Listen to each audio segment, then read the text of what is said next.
Letnan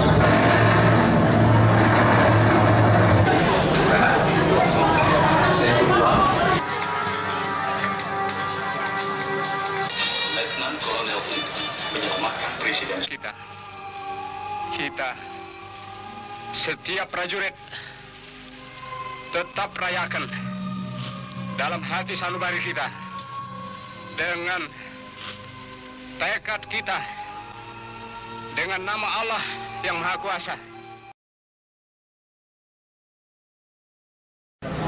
Nah, dengan adanya pemutaran film G30 PKI, kita kembali mengingat sejarah pada bangsa ini yang telah mengalami masa-masa kesulitan pada awal kemerdekaan.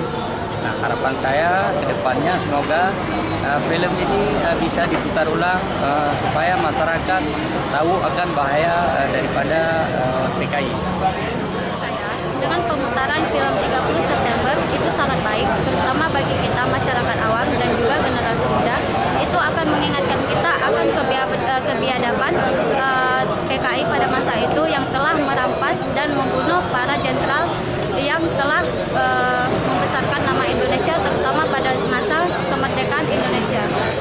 Pemutaran film PKI ini bagus untuk menambah wawasan generasi muda yang mungkin kurang paham tentang apa itu gerakan 30M.